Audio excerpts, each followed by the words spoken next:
Hi, I want to talk with you today about something that we all do that has a profound effect in so many areas of our lives, whether that's our mood, our ability about how we are able to manage things, our ability to achieve goals in our lives, and an equally important, significant effect on the quality of our relationships, and that is our self-talk.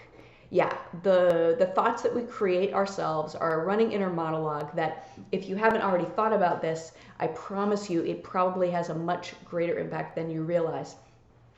So that said, if you have noticed that you have, especially during the COVID pandemic, but in general, that you don't always feel as best as you wish you did, or if you feel stuck sometimes, or if you're just feeling like you're not making it happen in an area of your life. Let's say there's a very specific goal around work or a hobby that you have going on, or you're in the situation where you feel like there's an ongoing issue in a relationship. You're just not feeling like, whether that's your marriage or with family, with a close friend, there's just always that thing that you feel like not so great about, and you're not doing anything about it. You don't really understand. You don't feel like you know what you could do. I promise you, if you begin to take stock of the language that you have running in your brain all the time, you'll be able to tap into the power of that language to have it basically have you be, suffering less in your relationships, or whether it's mood, but also just being more effective in general.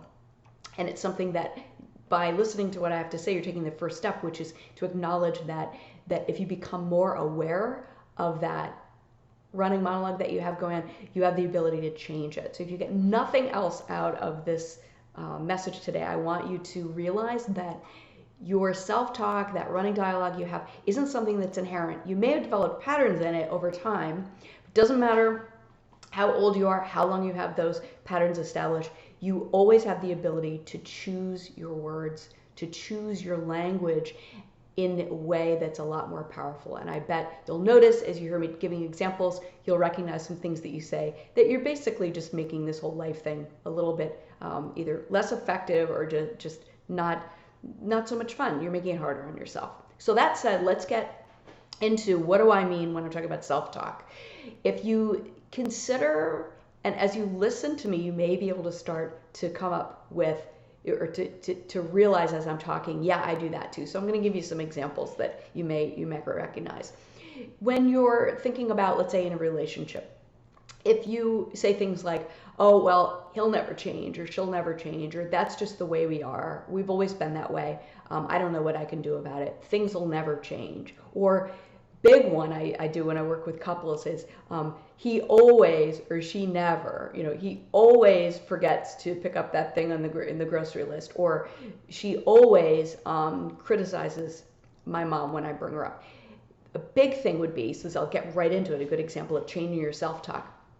Big thing when I work with couples is I say, let's be really careful and pay attention and avoid the extreme languages, because language is so powerful. It really is. So when I hear that I always do something or I never do it, one, that's going to make me feel a little bit defensive, right? Because it's probably not true. But also, it doesn't help me as your partner. If you're wanting me to work with you to do something that feels better, it doesn't tell me what to do, right? So first example, great example with self-talk is when you're talking about a relationship, be aware of the extremizing. So rather than you always, or you never, or why don't you, great example of more positive, more effective for everybody's self-talk would be, I notice that often when I ask you to do this, you don't do it. What can we do to make it so that happens?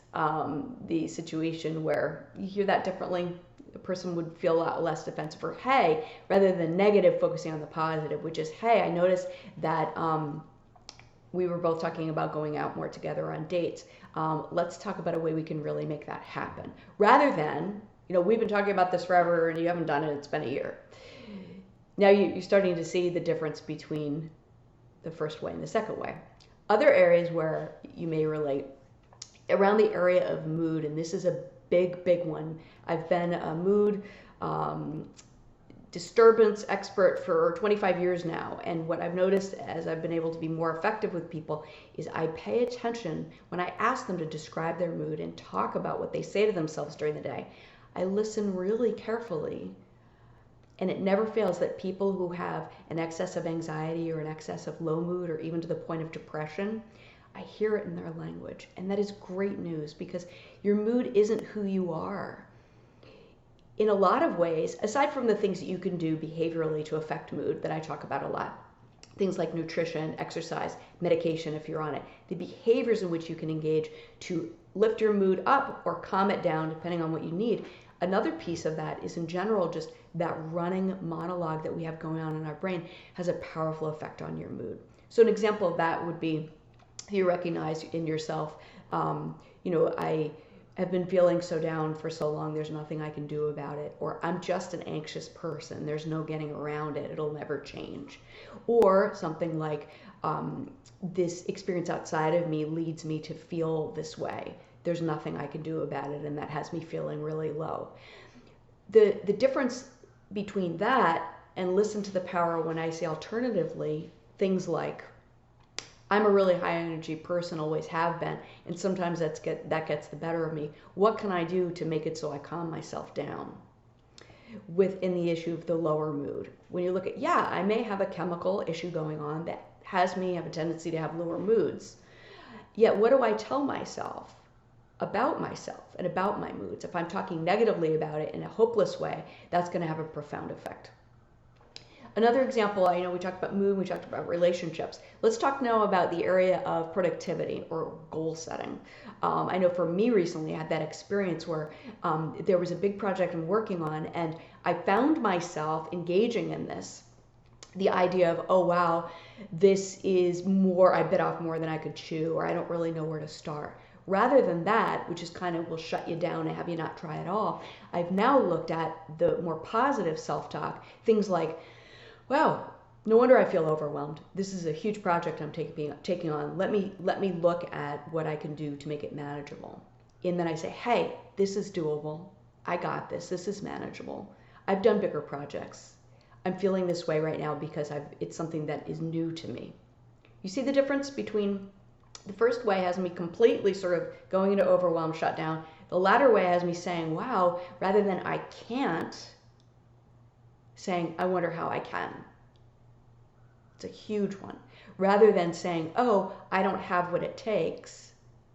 Or for you, pick a goal. Pick something that you've really wanted for a while, but you're stuck on.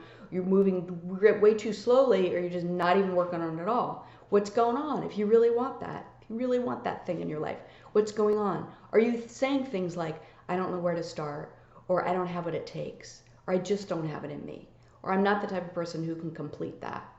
If you are, I promise you, you're sabotaging yourself, and the truth is not that you are not capable of achieving that, not at all, but rather what you're telling yourself. So in that last example, let's talk about what you would say instead. Rather than, I can't, I don't have what it takes to do that. Wow, this is a new experience. Let me look at what I am capable of, and let me look to outsource. Let me look to ask for support about the things that are new. Rather than, I'm feeling overwhelmed, this is something that's making me feel nervous or scared. You shift with the powerful language, things like, wow, this is kind of exciting. I'm going to go out and get some support for this. Of course I feel a little bit strange. This is something I've never done before. But I know that if I remain curious and open, I can trade that sense of overwhelm and fear for a sense of excitement and anticipation, because this is something exciting that will really help me towards this goal, this dream of mine that I have. Do you hear that in the language? And I want you to be able to tailor this to your life, your experiences. On my blog, my most recent blog, you'll see it's called Self-Talk. I've developed an exercise that really streamlines this for you, and no matter whatever negative self-talk you present yourself with, it can get you really bringing in the positive. Because I know this is new for most of you. It's something that doesn't happen overnight, but I have an amazing exercise I developed a long time ago when I was working really with people, really with anxiety, and with depressive issues, and it's something that I've now built into my program. So check that out on my blog. It'll articulate it much more specifically than I have time for in this clip. So do that, and I promise you, it has you really. It's so simple to do it that it'll already have you eliminating the negative self-talk and replacing it specifically with positive, forward-moving statements. Now, the other thing I want to talk about is, now that we've talked about how you can rid yourself of that running commentary, which just slows you down, has you feeling in the I can't, this will never change, this is hopeless, and have you moving forward with a let's let go of that negativity and positivity. Like, I feel this way, but let's figure out how I can behave differently, how I can talk myself in a more positive action. That's all well and good. You're basically replacing the negative self-talk with as much positivity as you can to address the specific thoughts that you have running through your mind all day long. But for me, my wish for you is that that's not good enough. So I have something else. I want to call it, I almost feel like helping you to bring in the big guns with it. And that's the use of affirmations. So that's when we're talking about now that you've emptied your brain of the negative, put in place as much of the positive to combat those particular statements, which will get you really, really, really running towards feeling much different about things. That's not enough. I want you to be able to supercharge it. And a great way that I came up with for that is really affirmations. If you have no idea what I'm talking about, that's okay. Online, there are hundreds or thousands of resources that you're going to be able to find. What I would encourage you to do is, in your search, do the ones that speak to you around the area that you're really looking to have be different, whether that's in relationships, how you're feeling about yourself, your body, a goal you have for yourself personally, or if it's something more specific about work, you will find the resources that work for you. But to get you started, what I mean when I say supercharging it is, let's go back to the experience of let's say a relationship that you're looking to have be different. When we talk about the affirmation, the supercharge of it, it's really when you're looking to make something happen in your life, you bring in extra positive self-talk, really powerful language that boosts it up, to have it be that you're really setting yourself up for success. So around the issue of the relationship, let me give you some examples to get you started. If you've been feeling sort of frustrated that some of the zest has gone out of your relationship with your partner, or there are issues around communication, these would be great affirmations that you would use. Things like, I know that I'm committed to having a more satisfying relationship with my partner. I know that I have what it takes within me to create a relationship that I'm more excited about. I'm committed to every day addressing more positive communication with my partner. Now, see that affirmation? It's not the end with that. You don't end with that, but that will get you charged in the way of, okay, so then we'll follow up with, so what do you need to do in order to be committed every day around communication with your partner? That means you might be reading a book, you might be looking at a webinar, you might be talking with a professional about it. The affirmations are the things that get you grounded really clearly in, now that I'm really serious, I'm about making this thing be different in my life. How do I get into the positive mindset that gives me sort of the energy, the confidence to move forward with that? So I'll give you one more around the issue of a relationship. You would say, to give yourself every chance to sustain that work that you're doing, you say, so every day I'm able to say that by the end of the day, I have contributed in one way, in a positive way, towards my relationship. You probably say that early on in the day, and then check in with yourself by the end. See how affirmations work? They're about really setting yourself up. So you say, look, I want to make sure that I build a foundation of positivity around it to make it more likely for that to happen. And that's the beauty of it. That's why I want to do this clip for you today, is that listen to that. If you're looking in any area of your life to have things be different, if you recognize that the reason why it's within you is because it has to do with how you've been talking to yourself. Isn't that the best news in the world? Because all you have to do is become aware of what you're saying, choose to change it, and then you'll be able to make the outcome be different. So that said, what I really want you to remember is the power of language is something that, if you haven't been tapping into as much as you could, I really want you to do that. Because really, when you choose your thought, you choose your day. When you choose your thought, you choose your mood. When you choose your thought, you choose your ability to achieve that goal.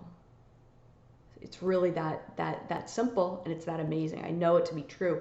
When you choose your thought, you choose your day, you really are choosing your life. And I want that for you. So get out there, give it a shot. If you have any questions about this, get in touch with me. You can see how to do that on my website, leodeskalki.com. And I encourage you to start making it happen today. Take care.